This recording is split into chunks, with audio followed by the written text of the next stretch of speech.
খুব বড় একটা প্রশ্ন করতে চলেছি। এই সংসারের সব থেকে বেশি সুখী কে? এবার কেউ বলবে সেই ব্যক্তি যিনি সব থেকে বেশি ধনী, যার কাছে সব থেকে বেশি ধন আছে, আভূষণ আছে, স্বর্ণ আছে। কেউ বলবেন কোনো রাজ্যের রাজা, কারণ তিনি শাসন করতে পারেন, তার আদেশ ছাড়া কোনো কাজ সম্ভব নয়, ইত্যাদি ইত্যাদি। এর উত্তর যদি আমি দিই, তাহলে এটুকুই বলবো, সংসারের সব থেকে সুখী ব্যক্তি হলেন তিনি যিনি সন্তুষ্ট। তার কাছে সন্তোষরূপী ধন আছে, যা তাকে সুখী রাখে। এবার এই সন্তুষ্টি সেটা কিভাবে আসে জীবনে? এটা আসে ধৈর্যের কারণে। ধৈর্যের এই অনুভূতি অত্যন্ত শক্তিশালী। এই ধৈর্যই কিন্তু আমাদের ধরিত্রীকে ধরিত্রী মাতা করে তোলে, কারণ ধরিত্রী মাতা ধারণ করেন, সহ্য করেন, ধৈর্য ধরেন এবং নিজের কর্ম করতে থাকেন। সেটা ধৈর্যই ছিল মাতা সীতার মধ্যে, যা রাবণের অন্ত করে দিল। এই ধৈর্যের কারণেই নারায়ণ কুর্ম অবতার ধারণ করেছিলেন, বড় একটা পর্বতকে পৃষ্ঠে ধারণ করেছিলেন এবং সমুদ্র মন্থনকে সম্ভব করেছিলেন। সেই জন্য সর্বপ্রথম মনের মধ্যে ধৈর্যকে নিয়ে আসুন। এই ধৈর্যই আপনাকে সন্তুষ্টির পথে নিয়ে যাবে, আর এই সন্তুষ্টি আপনাকে লোভ, মোহ এবং লালসার পথ থেকে দূরে নিয়ে সুখের পথে নিয়ে যাবে। আর তখন এই মন প্রসন্ন হয়ে বলবে, রাধা রাধা। এই সংসারে এমন কখনোই হবে না যে আপনি কিছু একটা করলেন কিন্তু তার মূল্য আপনাকে দিতেই হলো না। যে কোনো কাজের জন্য, যে কোনো কর্মের জন্য আপনাকে মূল্য দিতেই হবে। প্রকৃতিও আমাদের এটাই শেখায়। আকাশে দেখুন সূর্যকে, প্রত্যেকদিন আমাদের প্রকাশ প্রদান করেন। এনাকে সূর্যনারায়ণ বলা হয়। ইনি কি মূল্য প্রদান করেন? নিজে জ্বলতে থাকেন। ধরিত্রী মাতা, এই ভূমি, ইনি কি মূল্য প্রদান করেন? প্রহার সহ্য করেন। আমরা এই ধরিত্রীতে প্রহার করে মাটি খুঁড়ে তাতে বীজ বপন করি, তবেই আমরা অন্ন লাভ করি, তবেই ফসল পাই। জীবনে যদি আপনাকে সফল হতে হয়, সম্মান পেতে হয়, যশ পেতে হয়, তাহলে আপনাকে মূল্য দিতেই হবে। যদি আপনি সাফল্য লাভ করতে চান, তাহলে দিন রাত আপনাকে ত্যাগ করতে হবে, যেখানে সমগ্র সংসার সন্তোষ অনুভব করছে, আর আপনাকে করতে হচ্ছে পরিশ্রম। যদি আপনি সম্মান প্রাপ্ত করতে চান, তাহলে আপনাকে সেই সুখ ত্যাগ করতে হবে যা সবার কাছে রয়েছে। যদি আপনি যশ লাভ করতে চান, তাহলে নিজের অন্তরকে মেরে ফেলা আপনাকে শিখতে হবে, তবেই আপনি যশ লাভ করবেন। জীবনে শুধুমাত্র ধন মূল্যবান নয়, কিন্তু এই যে মূল্যের কথা আমি বলছি, সেটা যদি আপনি দিতে পারেন, তাহলে নিশ্চিত রূপে এটা আপনাকে আরো মূল্যবান করে তুলবে, নিশ্চিত রূপে গড়ে তুলবে। তাহলে এটাই করুন আর আমার সাথে ভালোবেসে বলুন, রাধা রাধা। असतो मा सद्गमय, तमसो मा ज्योतिर्गमय, মৃত্যুর্মা মৃতঙ্গময়। জ্ঞান সেটাই যা অসত্য থেকে সত্যের পথে চালিত করে। প্রকাশ সেটাই যা অন্ধকার থেকে আলোর পথে নিয়ে আসে। জীবন সেটাই যা মৃত্যু থেকে অমরত্বের পথে নিয়ে যায়। এবার এই তিনটে, জ্ঞান, জীবন এবং প্রকাশ, একই রকম। শূন্য থেকে এর উৎপত্তি হয় এবং আস্তে আস্তে আপনার জীবনে বিস্তার লাভ করে। এবার আমরা এটাই ভাবি যে কেমন করে এই তিনটিকে আগলে রাখা যায়। এর উত্তর হলো, এদের আগলে রাখার প্রয়োজনই নেই, ভাগ করে দিতে হবে। কোনো বৃক্ষকেই দেখে নিন, একটি বৃক্ষ অনেক বছর ধরে বেঁচে থাকে। কেন? কারণ সে ভাগ করে দিতে জানে। সে নিজের বীজ ছড়িয়ে দেয়, এই ধরিত্রীতে দেয়, সেই বীজ যা অঙ্কুরিত হয়ে এক নতুন বৃক্ষকে জন্ম দেয়। শুধু ছড়িয়ে দিয়ে একটি বৃক্ষ জীবন দান করতে পারে। যদি কোনো ব্যক্তি জ্ঞান ছড়াতে শিখে যান, যদি প্রকাশ, আলোর কিরণ ছড়িয়ে দিতে শিখে যায়, কোনো ব্যক্তি তার জীবনের সুখ ছড়িয়ে দিতে শিখে যান, তাহলে তিনি মৃত্যুর পরও মৃত হন না। এই ভাগ করে দেওয়ার সুখটাই কিছুটা আলাদা। এই সুখ অনুভব করুন আর আমার সাথে ভালোবেসে বলুন, রাধা রাধা। এই সংসারের সব থেকে বড় যুদ্ধ কোনটা? দেব-অসুরের যুদ্ধ, যা অনেক বছর ধরে চলেছিল, নাকি রাম রাবণের যুদ্ধ, নাকি মহাভারত? না, সংসারের সব থেকে বড় যুদ্ধ হলো সেইটা যা নিজের সাথে লড়া হয়, নিজের মনের সাথে লড়া হয়, নিজের অন্তরের সাথে লড়া হয়। এটাই সব থেকে বড় যুদ্ধ। এবার নিজেই দেখুন আপনার সব থেকে বড় শত্রুকে। আপনার স্বার্থ, আপনার কামনাগুলি, আপনার অহংকারগুলি, যা আপনাকেই নষ্ট করে দেয়। যদি এদের ওপর আপনি বিজয় লাভ করতে পারেন, তাহলে ধরে নিন এই সংসারে সবার ওপরে আপনি বিজয় লাভ করতে পারবেন। এই সংসারে কেউ আপনাকে পরাজিত করতে পারবে না। কিন্তু তার জন্য প্রয়োজন অনুভূতির। অনুভূতি ভালোবাসার, অনুভূতি অনুপ্রেরণার। যে ব্যক্তি ভালোবাসতে পারেন এবং প্রেরণা দিতে পারেন, তিনি চিরকাল জয়লাভ করতে পারেন। নিজের কাছে ভালোবাসার এক অস্ত্র রাখুন আর প্রেরণার এক ঢাল। জীবনে কেউ আপনাকে পরাজিত করতে পারবে না। আসুন আর আমার সাথে ভালোবেসে বলুন, রাধা রাধা। মানুষের জীবনে দুই ধরনের আবেগ থাকে যা চিরকাল তার সাথে বসবাস করে। প্রথম, স্বপ্ন। দ্বিতীয়, অজুহাত। মানুষ হাজার হাজার স্বপ্ন দেখতে পারে। আমাকে এই কাজ করতে হবে, আমাকে ওখানে ঘুরতে যেতে হবে, আমায় জীবনে এই অসম্ভব কাজ বাস্তবায়িত করে দেখাতে হবে, আদি ইত্যাদি। এবার ঠিক যেমন স্বপ্ন দেখেন, সেইভাবে অজুহাতও খুঁজে নিয়ে আসেন।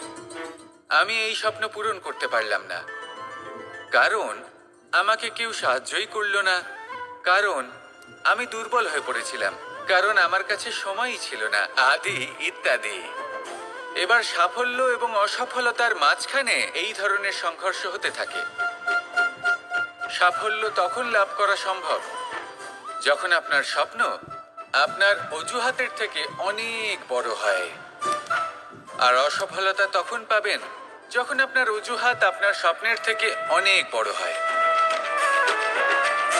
আপনি যদি সাফল্য লাভ করতে চান, তাহলে চেষ্টা করতে থাকুন, পরিশ্রম করুন। যদি অসফল হন, তাহলে ভয়ভীত হওয়ার কোনো প্রয়োজন নেই।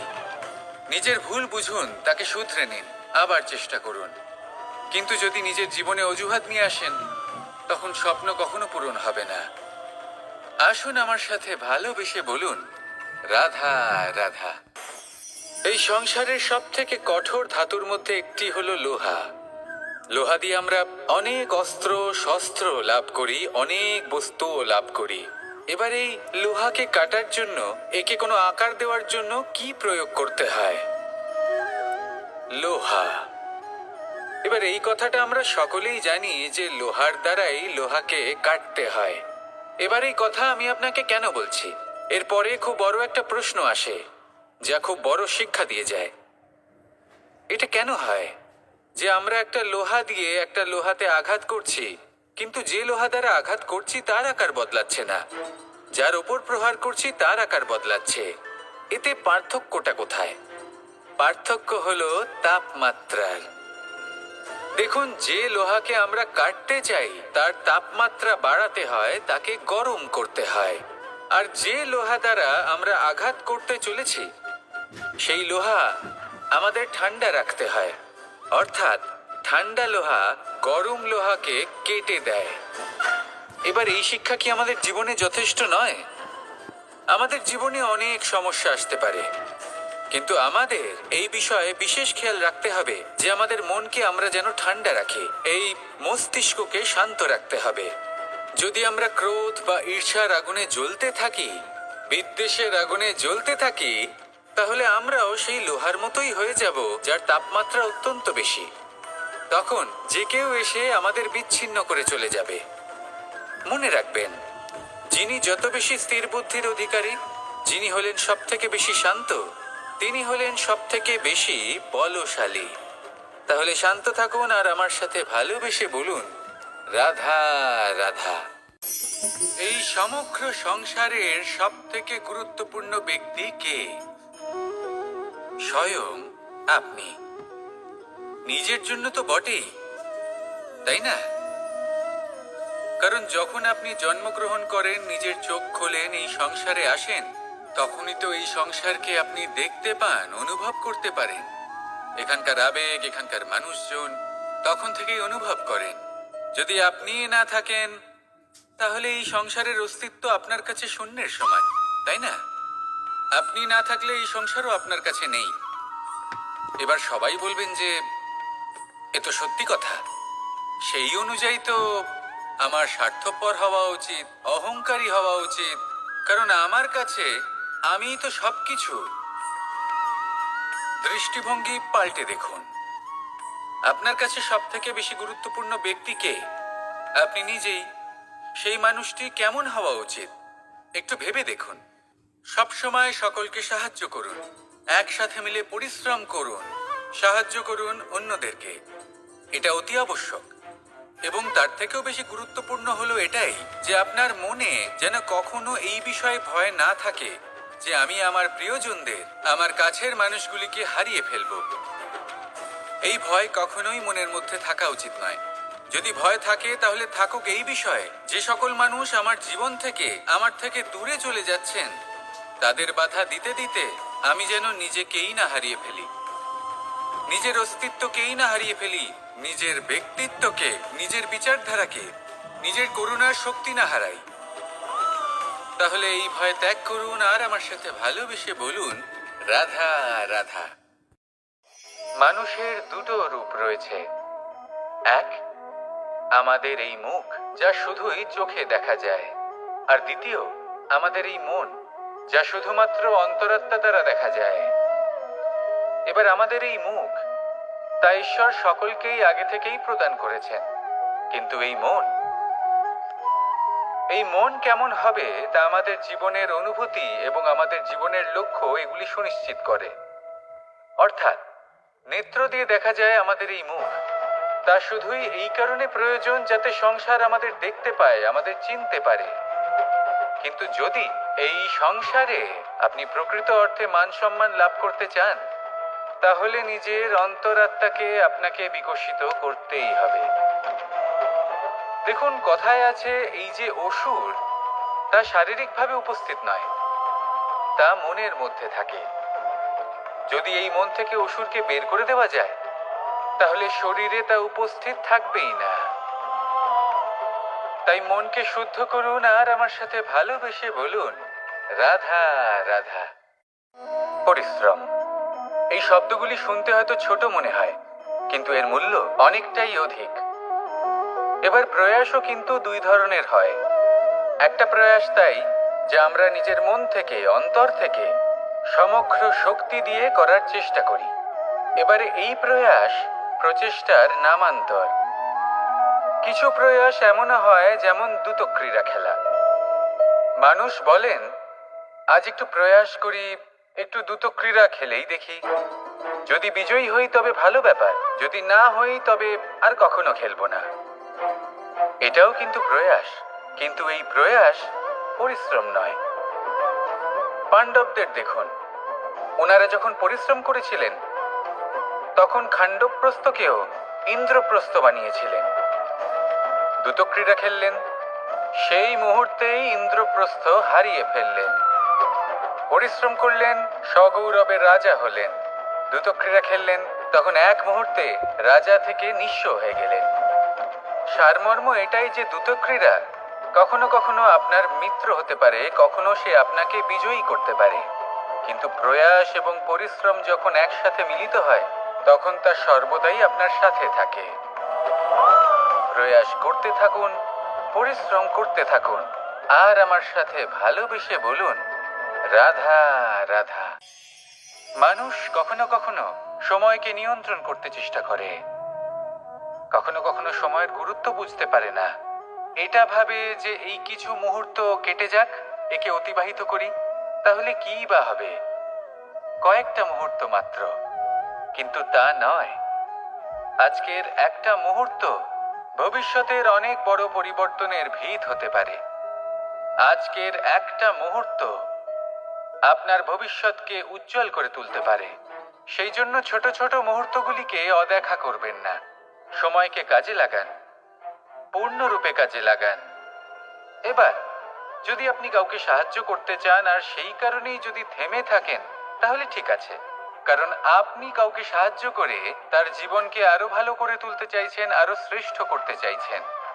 এই পুণ্য, এই কর্ম ফিরে আপনার কাছেই আসবে আর আপনার জীবনকে শুভ করে তুলবে। কিন্তু যদি আপনি আলস্যের কারণে থেমে থাকেন এবং কিছুই না করেন, সময় নষ্ট করেন, তাহলে কিন্তু একটাই ঘটনা ঘটবে, আপনার ভবিষ্যৎ বিপদগ্রস্ত হয়ে পড়বে, আর কিছুই নয়। সেই জন্য এটা বোঝা প্রয়োজন যে কখন থামতে হবে এবং কেন থামতে হবে। যদি আপনার থামার কারণ এবং সময় অনুচিত হয়ে থাকে, তাহলে আপনার ভবিষ্যৎ কখনোই উচিত হতে পারে না।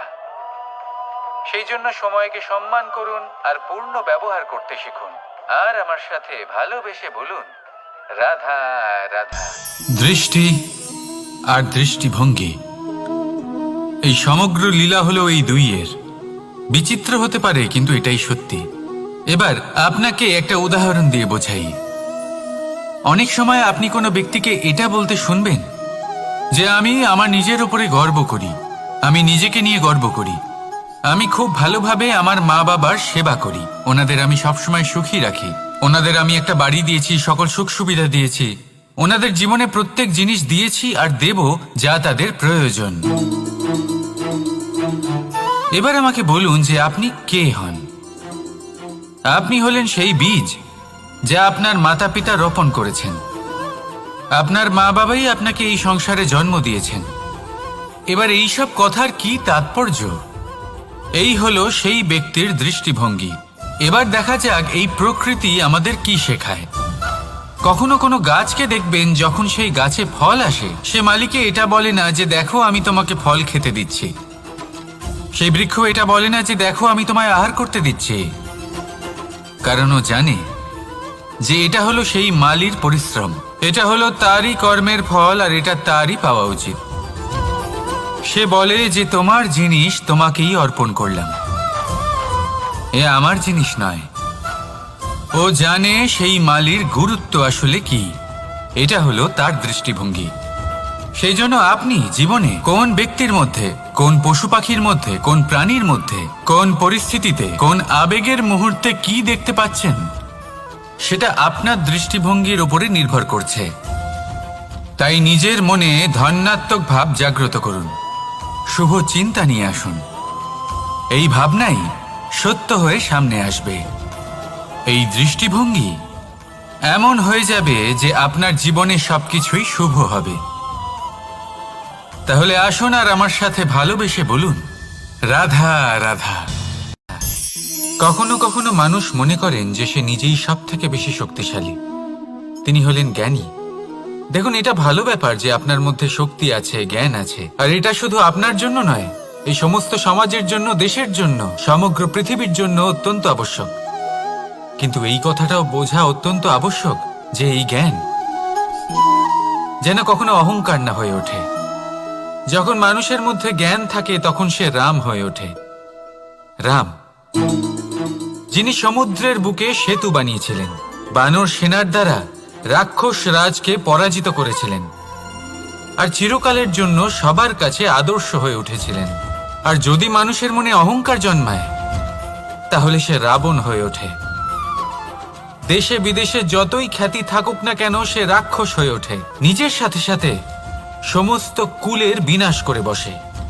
এবার জ্ঞান নাকি অহংকার, আপনার কি চাই সেই সিদ্ধান্ত আপনার, আর আপনার এই সিদ্ধান্তই নিশ্চিত করবে যে আপনার কর্ম কি হবে, আর আপনার এই কর্মই নিশ্চিত করে দেবে আপনার প্রারব্ধ কি হবে। তাহলে শুভ কর্ম করুন আর আমার সাথে ভালোবেসে বলুন, রাধা রাধা। আপনি কখনো পাখিদের দেখেছেন? যেভাবে মানুষ তার সন্তানকে জন্ম দেয়, পাখিরাও সন্তানদের জন্ম দেয়। আর যেই তার সন্তান এই সংসারে প্রবেশ করে, সেই পাখি তাকে আগলে রাখে। তার যত্ন করে, ওর জন্য বাসা বানায়, ওর জন্য দূর কোথাও থেকে খাবার নিয়ে আসে, নিজের ঠোঁট দিয়ে ওর মুখে খাবার খাইয়ে দেয়, সবকিছু করে। কিন্তু একটা কাজ পাখি করে, কিন্তু মানুষ কখনোই করে না। যখন পাখি মনে করে যে তার সন্তান বড় হয়ে গেছে, ওকে এবার ওরা শিখতে হবে, নিজেকেই আত্মরক্ষা শিখতে হবে, নিজের খাবার নিজেই খুঁজে আনতে হবে, তো সেই পাখি তার সন্তানকে বাসা থেকে বের করে দেয়।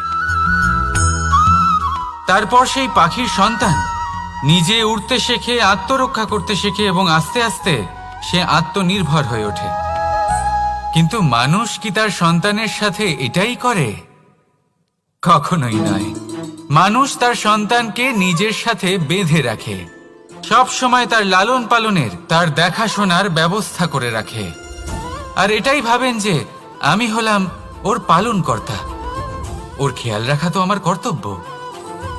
কিন্তু না, এই কাজ করতে করতে উনি আস্তে আস্তে নিজেরই সন্তানের শত্রু হয়ে ওঠেন, তার বিকাশের শত্রু হয়ে ওঠেন। তাই যখন সন্তান বড় হবে তখন অবশ্যই ভালোবাসুন, কিন্তু পাখির মতো কঠোর হওয়াও প্রয়োজনীয়, তবেই তার বিকাশ হবে। ওকে নিজের কষ্ট নিজেকেই সহ্য করতে দিন, শিখতে দিন জীবনের অনুভূতি কেমন, তবেই তার বিকাশ হবে। নয়তো সেই সন্তান আজীবন আপনার জন্য বোঝা হয়ে থাকবে, আর আপনি তার বিকাশের পথে আজীবন বাধা হয়ে থাকবেন। আর আমার মনে হয় না আপনি সেটা চাইবেন, তাই তো? আসুন আমার সাথে ভালোবেসে বলুন, রাধা রাধা। জীবনে শিখরে পৌঁছানোর জন্য মানুষের কি প্রয়োজন হয়ে থাকে? সিঁড়ির। কিন্তু তাও প্রত্যেক মানুষ, প্রত্যেক ব্যক্তি শিখরে পৌঁছতে পারেন না। এর কারণ কি? কারণ একটা হতে পারে যে মানুষ কল্পনা করতে থাকেন কিন্তু সিঁড়ি খুঁজে পান না।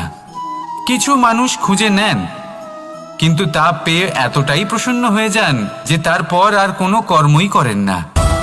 খুব সোজা ব্যাপার। অনেক মানুষ সিঁড়ি খুঁজে পান না, আর যদি পেয়েও যান তাও যতক্ষণ না তাতে চড়ছেন সেই শিখরে পৌঁছবেন কি করে? যতক্ষণ না আপনি পরিশ্রম করছেন, যতক্ষণ না সেই সিঁড়িতে আপনি চড়ছেন, যতক্ষণ না ক্লান্ত হচ্ছেন, আপনার পায়ে হাঁটুতে ব্যথা না হচ্ছে, ততক্ষণ এই শিখরে পৌঁছানোর সৌভাগ্য লাভ করতে পারবেন না। তাহলে কল্পনার সাথে কর্ম করুন, পরিকল্পনার সাথে পরিশ্রম করুন, সব কিছু পাবেন। আসুন আমার সাথে ভালোবেসে বলুন, রাধা রাধা। সুখ আর অভিজ্ঞতা, এই দুই জীবনে একসাথে কখনোই আসে না। মনে রাখবেন, যেখানে সুখ থাকে সেখানে অভিজ্ঞতা থাকে না। আর যখন এই সুখ আমাদের জীবন থেকে দূরে চলে যায়, তখন আমাদের জীবনে আসে এই অভিজ্ঞতা। পরমাত্মা, প্রকৃতি, নিয়তি এই অভিজ্ঞতাকে আমাদের জীবনে পাঠান, যাতে আমরা একটা অত্যন্ত গুরুত্বপূর্ণ শিক্ষা, একটা জ্ঞান প্রাপ্ত করতে পারি। এই অভিজ্ঞতা আমাদের শেখায় যে অতীতে এমন কি হয়েছিল যা আমাদের করা উচিত হয়নি। আমাদের শেখায় ভবিষ্যতে এমন কি আছে যা আমাদের করা উচিত আর কি করা উচিত নয়। দেখতে গেলে এই অভিজ্ঞতা আমাদের সেই শিক্ষা দেয় যার জন্য আমরা সুখের দিকে উচিতভাবে অগ্রসর হতে পারি। সেই জন্য জীবনে যখনই দুঃখ আসবে, দুঃখের এই সময় আসবে, তখন হতাশ হবেন না। বোঝার চেষ্টা করুন এই পরিস্থিতি কেন এসেছে, কি শিক্ষা দিতে এসেছে।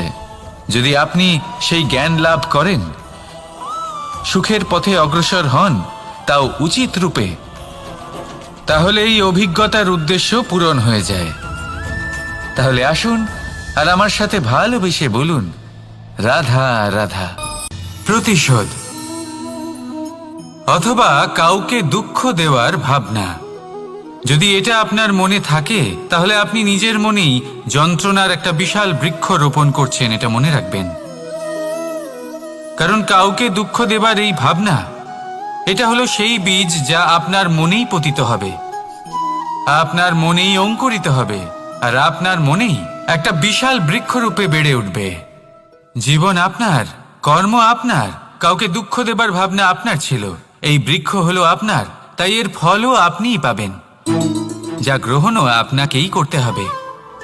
মনে রাখবেন, যে মানুষ এটা ভাবে যে আমি ওকে দুঃখ দেব, ওকে কষ্ট দিতে চাই আমি, সেই মানুষই দুঃখ আর কষ্ট পেয়ে থাকে। যদি সেই জায়গায় আপনি এটা ভাবেন যে আমি কাউকে সুখী করে তুলতে চাই, কাউকে সুখ প্রদান করতে চাই, তাহলে তারও বীজ আপনার মনেই রোপণ হবে, বৃক্ষে পরিণত হবে, যার ফলও আপনিই পাবেন। এখানে বিষয়টা হলো শুধু মানসিকতার চিন্তা, যা সত্য হয়ে আপনার সামনে আসে। তাহলে এই মানসিকতা শুভ করুন, সবার জন্য মঙ্গল কামনা করুন। অন্যের মনে আপনার জন্য ভালো চিন্তা থাকুক বা না থাকুক, আপনি সবার জন্য শুভ চিন্তা করে কর্ম করতে থাকুন, তাহলে আপনার সাথেও ভালোই হবে। তাহলে আসুন আর আমার সাথে ভালোবেসে বলুন, রাধা রাধা। আমরা সকলে চাই আমাদের জীবনে সাফল্য আসুক। আমরা চাই যে এই সংসারে আমাদের খ্যাতি ছড়িয়ে পড়ুক। আমরা চাই যেন আমরা আলোচিত হই, কিন্তু শুধু চাইলেই কি যায় আসে? যদি এই সংসারে আলোচিত হতে হয়, তাহলে পরিচিত হতে হবে পরিশ্রমের দ্বারা। যতক্ষণ না আপনারা পরিশ্রমের সাথে পরিচিত হবেন, সাফল্যের সাথে পরিচিত হবেন না। সংঘর্ষ করতে হবে প্রতিদিন, প্রতি বছর। জীবনের সব পরিস্থিতিতেই হয়তো নতুন নতুন বাধা আসবে, নতুন নতুন বিঘ্ন ঘটবে, কিন্তু এটা আবশ্যক নয় যে সমস্ত বিঘ্ন বিনাশের জন্য আসবে। কিছু বিঘ্ন আপনার পথ প্রশস্ত করার জন্য আসবে, আপনার পথ পরিষ্কার করার জন্য আসবে। যদি আপনাকে উদাহরণ দিই, যখন বন্যা আসে, বাড়ি ঘর ভেসে যায়, তখন আমরা হতাশ হয়ে পড়ি, আমরা দুঃখী হয়ে পড়ি। কিন্তু সেই বন্যাই আমাদের সেই ধরিত্রীকে এত উর্বর করে তোলে যে সেই উর্বর অংশ কাজে লাগিয়ে আমরা সেরকম আরো 10টা বাড়ি বানাতে পারি।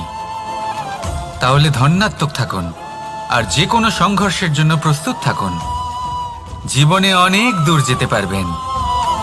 তাহলে আসুন আমার সাথে ভালোবেসে বলুন, রাধা রাধা। জীবনে কখনো কখনো আমরা সেই পরিস্থিতিতে ফেসে যাই যখন আমাদের মনে হয় যে আমাদের নতুন কিছু একটা করতে হবে, কিন্তু আমরা করতে পারি না, কারণ কোথাও না কোথাও আমরা রীতির দ্বারা আবদ্ধ, আর আমরা সেই রীতি ভাঙতে চাই না। কেবল একটাই প্রশ্ন আসে মনে, আশেপাশের মানুষ কি বলবে, আশেপাশের মানুষ কি ভাববে? আপনাকে একটা প্রশ্ন করি, কারা এই মানুষজন? আপনার জন্মের সময় এই মানুষজন কোথায় ছিলেন? যখন আপনি কোনো সমস্যায় পড়েন, তখন এই মানুষজন কোথায় থাকেন? এগিয়ে এসে কি আপনাকে সাহায্য করেন, নাকি সেই সমস্যার সমাধান আপনি নিজেই করেন? এইসব মানুষজনের চিন্তা ত্যাগ করুন যদি আপনি জীবনে বাঁচতে চান। ভেবে দেখুন জীবনে কি কি শুভ আছে আর কি কি শুভ করতে পারেন। যদি তা স্রোতের বিপরীতে হয়, তাহলে সংঘর্ষ করুন, কিন্তু এইসব মানুষজনের কথা ভাববেন না। ভেবে দেখুন জীবনে আপনি কি কি শুভ কাজ করতে পারেন। এটা ভাবুন যে আপনি কখনো এমন কোনো কাজ করে ফেলেননি তো যার জন্য কারো হৃদয় আহত হয়েছে। শুভর দিকে নিজের চিন্তা কেন্দ্রীভূত করুন, আপনার জীবনে সব কিছু শুভই হবে। তাহলে আসুন আমার সাথে ভালোবেসে বলুন, রাধা রাধা। সমস্যা, কঠিন সময়, সংকট, বিপদ কার জীবনে নেই? প্রত্যেকের জীবনে আছে। কিন্তু আমাকে একটা কথা বলুন, যদি নৌকায় ঢেউকে ভয় পেতে শুরু করে, তাহলে সাগর পার করবে কে? কখনো কোনো ছোট্ট পিঁপড়েকে দেখেছেন, যে আকারে হয়তো ছোট হতে পারে কিন্তু বড় শিক্ষা দিয়ে যায়? কিন্তু আমরা শিখি না। এবার দেখুন একটা পিঁপড়েকে, যে ভোজনের খোঁজে বাইরে বের হয়, একটা ছোট্ট দানা তুলে নেয়। ছোট দানা তোলে কারণ তার থেকে বেশি সে তুলতেই পারবে না। সে দানা নিয়ে চলতে শুরু করে, কোনো দেওয়ালে উঠে পড়ে, আবার পড়েও যায়। সেই দানা দূরে কোথাও একটা পড়ে যায়, তা আবার খোঁজে, তুলে নেয়, আবার চলতে থাকে। পড়ে যায় আবার ওঠে, পড়ে যায় আবার ওঠে। সেই দানাটা রেখে দেয়, আবার বেরিয়ে পড়ে ভোজনের খোঁজে। পরিশ্রম করতে থাকে কিন্তু হার মানে না। এই শিক্ষাই তো আমাদের প্রাপ্ত করতে হবে। নিরন্তর পরিশ্রম আর নির্ভীক হয়ে কর্ম করে যেতে হবে। এটাই হলো সাফল্যের মাধ্যম, এটাই হলো জয়ের মন্ত্র, অচ্যুত অজয় অস্ত্র। তাহলে আসুন আর আমার সাথে ভালোবেসে বলুন, রাধা রাধা। আজকাল আপনি দেখে থাকবেন যে মা বাবা শুধুমাত্র সন্তানকে ভালোবাসেন তা নয়, তাদের মোহেও জড়িয়ে পড়েন। বিদ্যালয়ে যখন পাঠান তখন সমস্ত সুযোগ সুবিধা দিয়েই পাঠান। চেষ্টা করেন যে সবসময় যেন সন্তান তাদের চোখের সামনেই থাকে। কিন্তু ভুলে যান এক অত্যন্ত গুরুত্বপূর্ণ কথা, যে সন্তানকে এক নতুন দৃষ্টিভঙ্গি দেওয়াই হলো ওনাদের কর্তব্য। সেই জন্য পুরাতনকালে শিষ্যদের গুরুকুলে পাঠানো হতো, বাড়ির থেকে দূরে। কারণ বাড়ি ছেড়ে যাওয়া এক সন্তানের জন্য, এক শিষ্যের জন্য অত্যন্ত শুভ লক্ষণ হয়। যখন সে বাড়ির থেকে দূরে, গৃহস্থের থেকে দূরে থাকবে, তখন এই সংসারকে সে এক নতুন দৃষ্টিভঙ্গি দিয়ে দেখবে, পরখ করবে, বুঝতে পারবে, আর সবকিছু নিজে থেকেই শিখে যাবে কখন আক্রমণ করতে হয়, কখন পিছু হটতে হয়, কিভাবে এই সংসারের সম্মুখীন হতে হয়। আর এটা আপনার দৃষ্টি ওকে শেখাতে পারবে না, ওর অভিজ্ঞতা ওকে শেখাতে পারবে। তাই মনে রাখবেন, যদি আপনি চান যে আপনার সন্তানের বিকাশ হোক, তাহলে অনেক সময় ওকে নিজের থেকে দূরে নিয়ে যেতে হয়। যদি মোহে আবদ্ধ থাকেন তাহলে ওর বিকাশ কখনোই হবে না। তাহলে আসুন আমার সাথে ভালোবেসে বলুন, রাধা রাধা। এই সমগ্র সংসারের সব থেকে গুরুত্বপূর্ণ ব্যক্তি কে? স্বয়ং আপনি। নিজের জন্য তো বটেই, তাই না? কারণ যখন আপনি জন্মগ্রহণ করেন, নিজের চোখ খোলেন, এই সংসারে আসেন, তখনই তো এই সংসারকে আপনি দেখতে পান, অনুভব করতে পারেন। এখানকার আবেগ, এখানকার মানুষজন তখন থেকেই অনুভব করেন।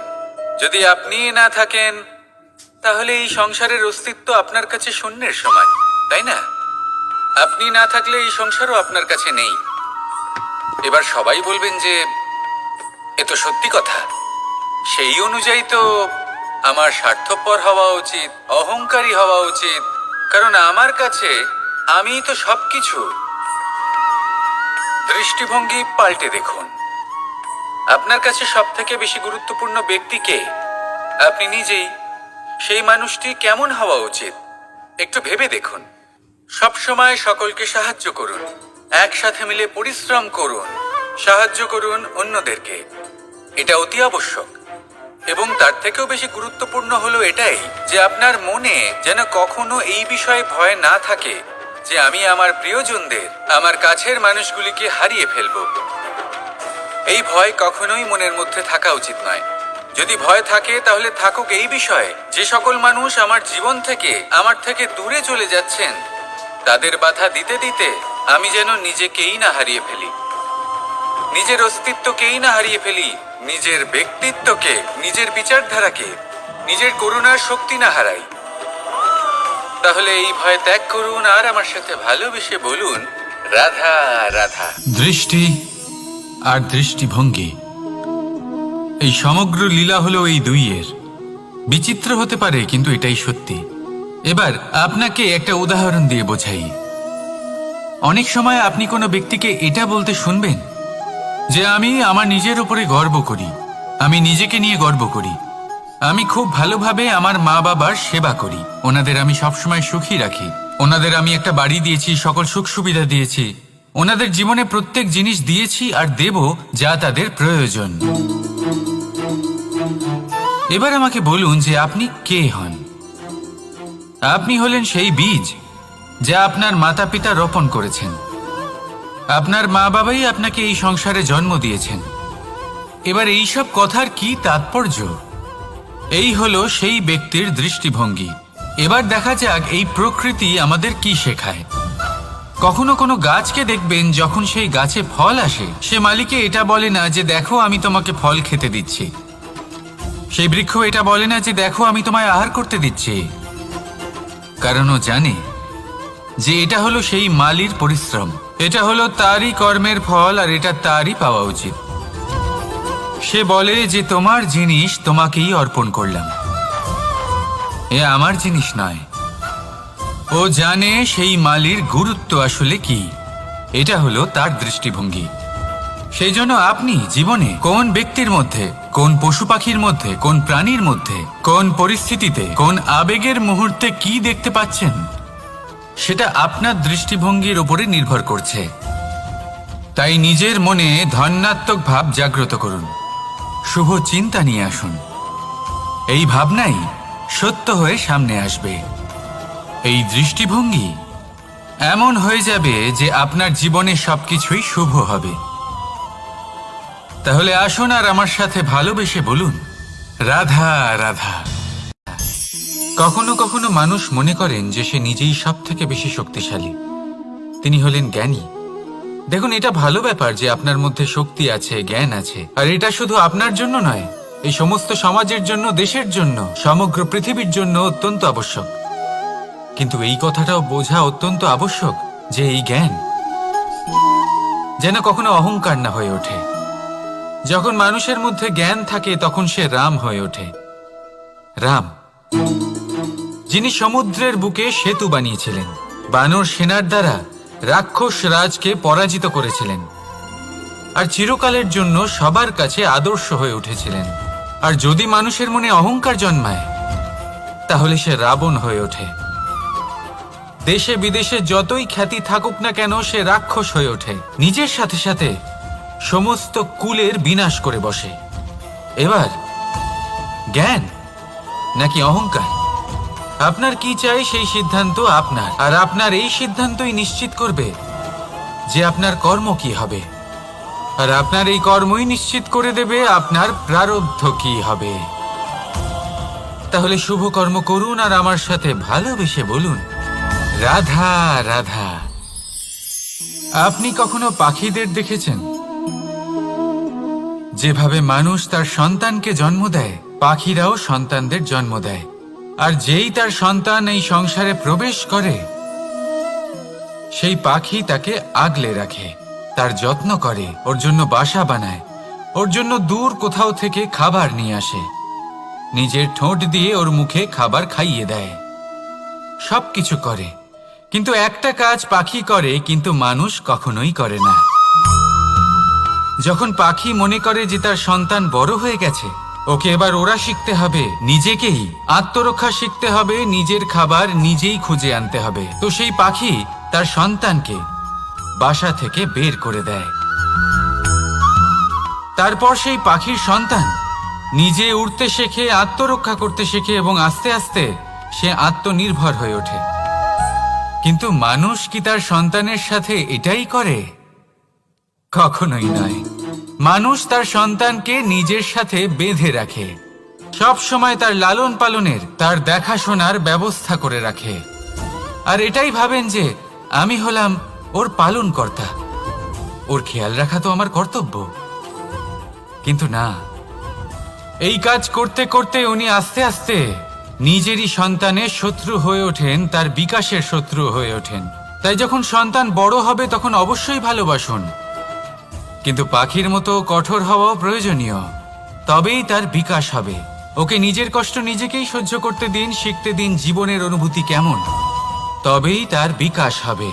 নয়তো সেই সন্তান আজীবন আপনার জন্য বোঝা হয়ে থাকবে, আর আপনি তার বিকাশের পথে আজীবন বাধা হয়ে থাকবেন। আর আমার মনে হয় না আপনি সেটা চাইবেন, তাই তো?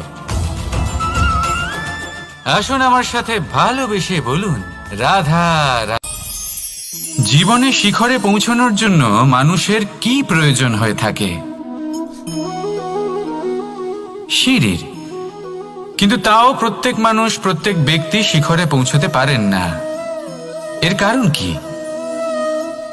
কারণ একটা হতে পারে যে মানুষ কল্পনা করতে থাকেন কিন্তু সিঁড়ি খুঁজে পান না। কিছু মানুষ খুঁজে নেন কিন্তু তা পেয়ে এতটাই প্রসন্ন হয়ে যান যে তারপর আর কোনো কর্মই করেন না। খুব সোজা ব্যাপার। অনেক মানুষ সিঁড়ি খুঁজে পান না, আর যদি পেয়েও যান তাও যতক্ষণ না তাতে চড়ছেন সেই শিখরে পৌঁছবেন কি করে? যতক্ষণ না আপনি পরিশ্রম করছেন, যতক্ষণ না সেই সিঁড়িতে আপনি চড়ছেন, যতক্ষণ না ক্লান্ত হচ্ছেন, আপনার পায়ে হাঁটুতে ব্যথা না হচ্ছে, ততক্ষণ এই শিখরে পৌঁছানোর সৌভাগ্য লাভ করতে পারবেন না। তাহলে কল্পনার সাথে কর্ম করুন, পরিকল্পনার সাথে পরিশ্রম করুন, সব কিছু পাবেন।